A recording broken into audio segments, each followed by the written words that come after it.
केवल रोना ही आ रहा था कि आप जैसी निष्ठाएं अगर किनका मिल जाए तो जीवन धन्य हो जाए। कल गुरुदेव तेग बहादुर सिंह जी महाराज का पावन चरित्र एकदम भाव में आया पढ़ रहे थे। कश्मीर के पंडितों को जब औरंगजेब ने हुक्म किया कि सब इस्लाम धर्म को स्वीकार करो नहीं तो कत्लेआम कर देंगे, और किया उसने बहुत कत्लेआम, समय दिया उसने। भागे वो लोग। उस समय महामहिम गुरु गादी पर तेग बहादुर सिंह विराजमान थे। उनकी चरण शरण में आए और कहा आप ही हमारे रक्षक हो, आप ही हमारी रक्षा कर सकते हो।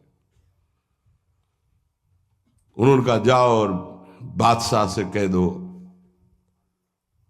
पूरा चरित्र तो बड़ा है कि अगर तेग बहादुर सिंह को इस्लाम स्वीकार करवा दो तो हम बिना किसी शर्त के सब कश्मीरी पंडित आपकी आज्ञा का पालन करेंगे। एक को परास्त कर दो तो हम सब परास्त ही हम स्वीकार कर लेंगे।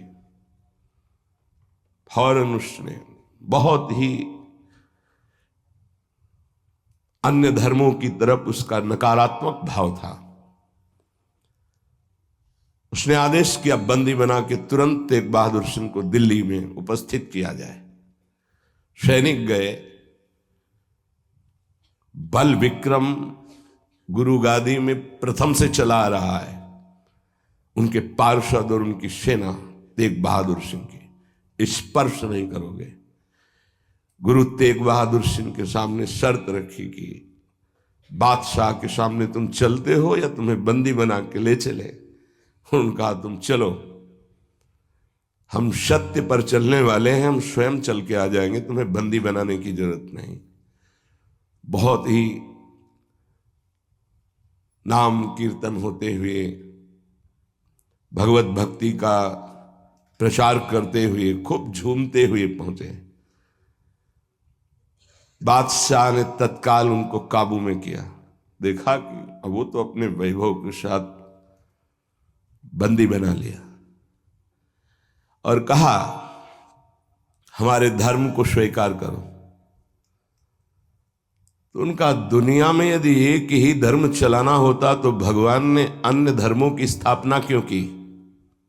इसका मतलब है अपनी अपनी जगह अपने धर्म का पालन करना परम कर्तव्य है। तो तुम अपने धर्म में मुझे कैसे बदल सकते हो? तुम्हारी सामर्थ्य नहीं है।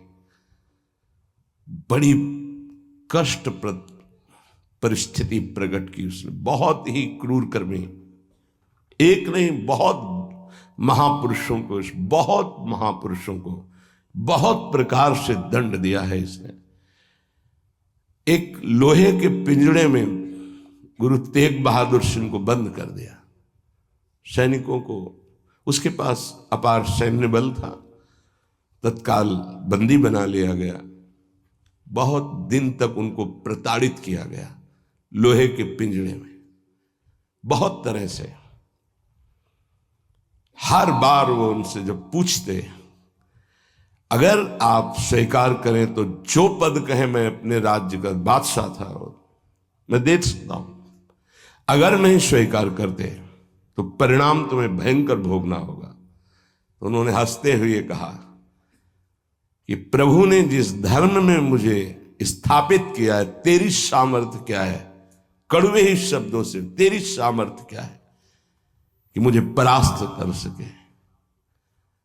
और उस समय उन्होंने पद गाया, भाई मैं धनु पाइयो हरि नाम,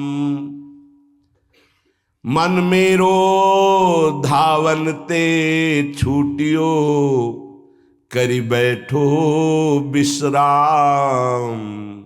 भाई मैं धनु पाइयो हरि नाम, माया ममता तन ते भागी, उपज्यो निर्मल ज्ञान। लोभ मोह यही परसि न साके, गही भगति भगवान भाई मैं, धन पाइयो हरि नाम। देखो, भीषण प्रताड़ना, कष्ट, मृत्यु भय उपस्थित,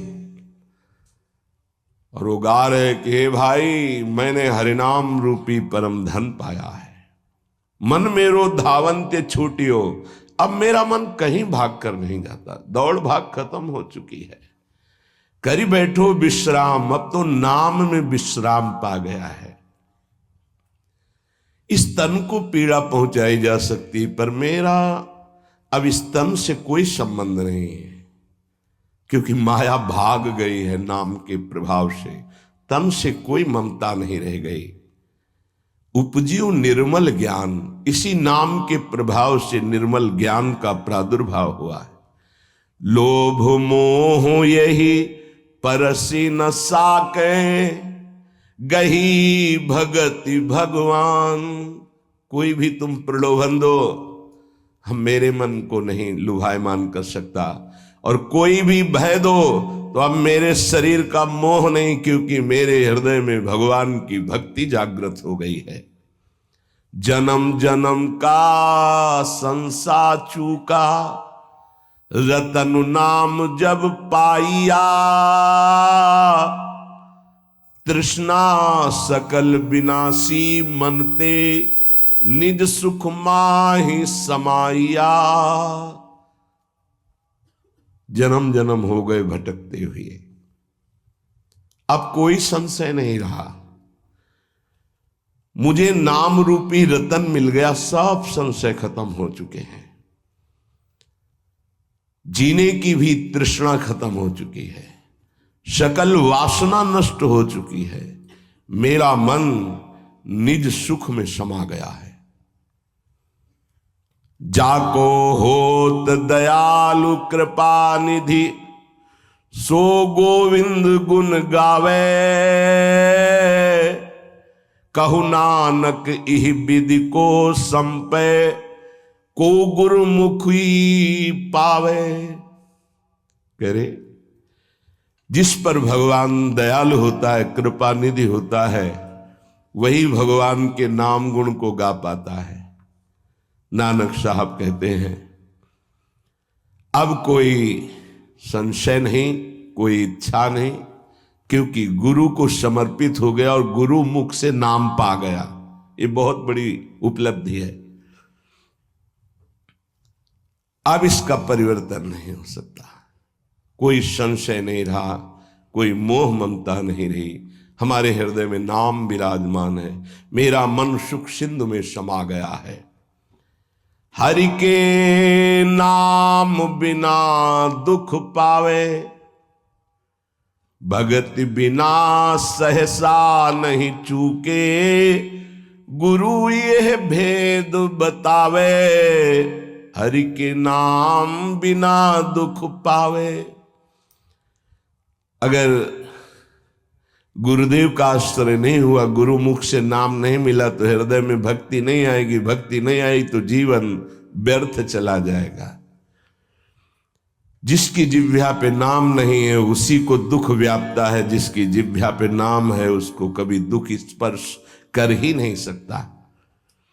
कहा भय तीर्थ व्रत किए, नाम शरण नहीं आवे, जोग यज्ञ निफल तिह मानो, जो प्रभु जस बिसरावे। क्या हुआ? आपने तीर्थ कर लिया, तपस्या कर लिया, दान कर लिया, लेकिन तुम नाम की शरण में नहीं हुए, नाम नहीं जप किया, भगवान के यश नहीं गाए, तो जोग यज्ञ तीर्थ याटन सब बेकार हो गया। मान मोह दोनों को परिहरी, गोविंद के गुण गावे, कहु नानक विधि को प्राणी, जीवन मुकुत कहावे। जो निरंतर नाम जप करता है, भगवान का यश गाता है, नानक साहब कहते हैं वो जीवन मुक्त महापुरुष होता है। ये भारी दुख की परिस्थिति में आनंद मगन होकर, तिहि नर जन्म अकारत खोया, इहि राखो मन माही, तीरथ करत बिरत पुनि राखे, नहीं मनुआ बस जाए। अगर नाम जप नहीं चल रहा, गुरु शरण में नहीं, तो और सब करके देख लो, मन को वश में नहीं कर सकते हो। निफल धर्म ताहि तुम मानो, साच कहत मैं या को। तीरथ करे बिरत पुनि राखे, नहीं मनुआ बस जाको। मान लो मेरी बात, तुम्हारा तीर्थ, तुम्हारा वैराग्य, तुम्हारा सब धर्म कर्म व्यर्थ माना जाएगा यदि गुरु कृपा नहीं हुई तो तुम्हारा मन वश में नहीं होगा, मन नाम में नहीं लगेगा। जैसे पाहन जल मही राखी, भेदे नहीं ती पानी। तैसे ही तुम ताहि पिछानो, भगतहीन जो प्राणी। जो गुरु की शरण में नहीं आया उसका हृदय पत्थर जैसा कठोर होता है, चाहे जितना पानी डालो पसीजेगा नहीं, वो द्रवित नहीं होगा पत्थर। ऐसे ही अगर गुरु की शरण में नहीं आया तो हृदय उसका मलिन बना रहता है। जिसके हृदय में भक्ति नहीं जागृत हुई गुरु चरणों की, वो व्यर्थ जीवन है, मृत जीवन है। कलि में मुकुति नाम ते पावत, गुरु ही भेद बतावे। कहु नानक सोई नर गुरुआ, जो प्रभु के गुण गावे। वही गुरु का है जो प्रभु का नाम और प्रभु का जस निरंतर गाता रहता है। बड़ा उनके ऊपर जुल्म किया, भारी पीड़ा पहुंचाई गुरु तेग बहादुर सिंह के ऊपर। उन्होंने कहा कि मैं अपना धर्म कभी नहीं छोड़ सकता, जितना चाहे तू पीड़ा दे दे, और डर उस परमात्मा से, जुल्म मत कर। लेकिन वो तो क्रूर कर्मी, वो गुस्से से लाल हो गया, बहुत तरह से पुनः पीड़ा पहुंचाई। इसमें तो सारांश में बता, बहुत पीड़ा पहुंचाई, बहुत डराया, लेकिन वो पर्वत के समान अटल रहे।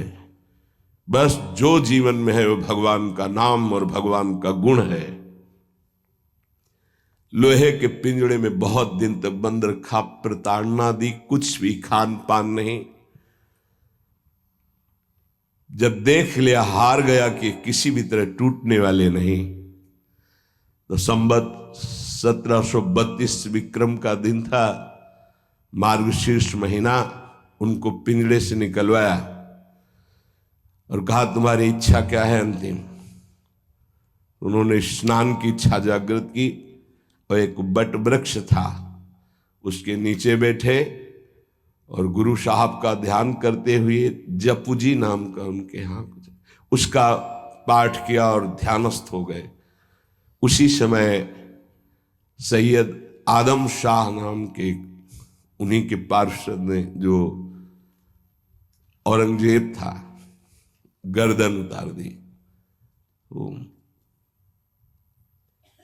इन महापुरुषों ने या और भी धर्मावलंबी महापुरुषों ने बहुत कष्ट सहे।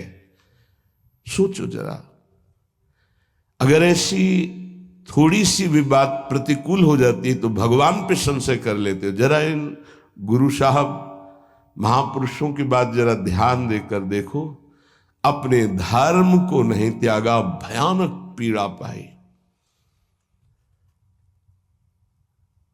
ऐसे चमड़ी सहित बाल नोचवा लिए गए, तप्त कड़ाहे पे बैठाल कर ऊपर से चलती हुई तप्त बालू डाली गई, कीले ठोक दी गई, घाव के घाव अंगों में कर दिए गए। कभी आह नहीं, अपने धर्म से नहीं टूटे।